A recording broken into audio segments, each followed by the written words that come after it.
बेटी बचाओ बेटी पढ़ाओ, स्वच्छ भारत अभियान और किसान सेवा जैसी सरकार की तमाम स्कीम्स के जरिए बड़े भ्रष्टाचार को अंजाम दिया गया है। कांग्रेस ने एक आरटीआई का हवाला देते हुए मोदी सरकार पर गंभीर आरोप लगाए हैं। इस खुलासे के बाद सरकार सख्ते में आ गई है और कांग्रेस ने मोदी सरकार के खिलाफ मोर्चा खोल दिया है। साथ ही इसके सबूत भी पेश किए हैं। तो क्या है ये पूरी खबर, जानेंगे इस रिपोर्ट में। सरकारी स्कीमों के नाम पर बीजेपी ने जनता से पार्टी फंड्स वसूले हैं। बीजेपी ने बड़ा भ्रष्टाचार किया है। फिलहाल बीजेपी इन सवालों से घिरी हुई है। पार्टी पर स्वच्छ भारत, बेटी बचाओ बेटी पढ़ाओ और किसान सेवा जैसी सरकारी योजनाओं के नाम पर जनता से अवैध रूप से चंदा इकट्ठा करने के आरोप लगे हैं।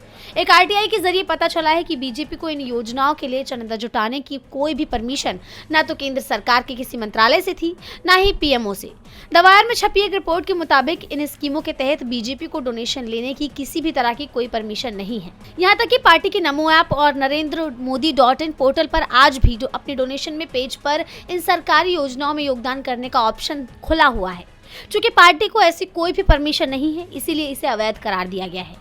दवायर में छपी एक रिपोर्ट में कहा गया है कि चेन्नई के वरिष्ठ पत्रकार BR अरविंदाशन की दायर आरटीआई आवेदनों को मिले जवाब से पता चला है कि बीजेपी को इन सरकारी योजनाओं के लिए धन जुटाने की कोई विशेष अनुमति या अधिकृत स्वीकृति न तो प्रधानमंत्री कार्यालय से मिली थी और न ही किसी केंद्रीय मंत्रालय से।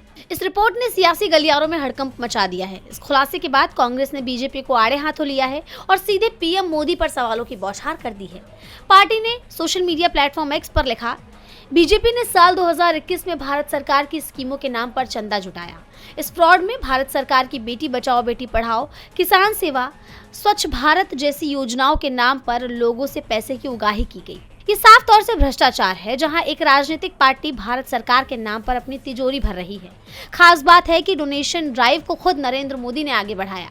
NarendraModi.in और नमो ऐप से चंदे का धंधा हुआ। नरेंद्र मोदी को बताना चाहिए कि जनता के साथ ये फ्रॉड क्यों किया गया। भारत सरकार की स्कीम के नाम पर अपनी पार्टी की तिजोरी क्यों भरी गई। वरिष्ठ पत्रकार BR अरविंदाशन की तरफ से पहले भी इस पर सवाल उठाए जा चुके हैं। अक्टूबर 2023 में उन्होंने सवाल उठाया था कि क्या प्रधानमंत्री के नाम से कोई आधिकारिक ऐप बनाया गया है, पीएमओ का X अकाउंट कौन संचालित करता है और क्या नमो ऐप का पीएमओ से कोई संबंध है।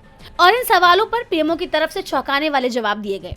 कहा गया कि प्रधानमंत्री के नाम से कोई आधिकारिक ऐप ही नहीं है, यानी बीजेपी जिस ऐप के जरिए चंदा इकट्ठा कर रही है वो ऐप ही ऑफिशियल नहीं है, जिससे कई गंभीर सवाल तो खड़े होते ही हैं। साथ ही बीजेपी पर लग रहे भ्रष्टाचार और धांधली के आरोपों पर शक और भी गहरा जाता है। जैसा आप जानते हैं कि बीजेपी की तरफ से ऐसे कई अभियान चलाए गए हैं जिससे चंदा इकट्ठा किया गया है। आपको याद होगा, दिसंबर 2021 से फरवरी 2022 के बीच NarendraModi.in और नमो ऐप जैसे प्लेटफॉर्म के जरिए चंदा इकट्ठा करने का अभियान चलाया गया था। इस दौरान अपील की गई थी कि वो स्वच्छ भारत, बेटी बचाओ बेटी पढ़ाओ और किसान सेवा जैसी सरकारी योजनाओं के लिए योगदान दे। ठीक इसी तरह पार्टी अध्यक्ष JP नड्डा ने भी पूर्व प्रधानमंत्री अटल बिहारी वाजपेयी की जयंती के अवसर पर माइक्रो डोनेशन अभियान की घोषणा की थी। लेकिन अब ये खुलासा हो चुका है कि बीजेपी जनता से चंदे के नाम पर पैसे की उगाही नहीं कर सकती, क्योंकि इस तरह की कोई परमिशन थी ही नहीं। इस खुलासे के बाद जहां ये सवाल उठते हैं कि ऐसा करने के पीछे बीजेपी की क्या मंशा है, तो एक बड़ा सवाल ये भी है कि चंदे के नाम पर जुटाए गए पैसों का क्या हुआ।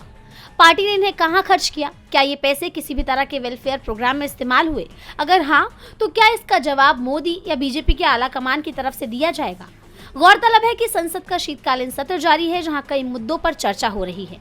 ऐसे में इस मुद्दे पर संसद में चर्चा की मांग उठ सकती है। वहीं अब देखना होगा कि इस खुलासे और कांग्रेस के निशाना साधने के बाद पार्टी की तरफ से कब रिएक्शन आता है। DB लाइव की रिपोर्ट।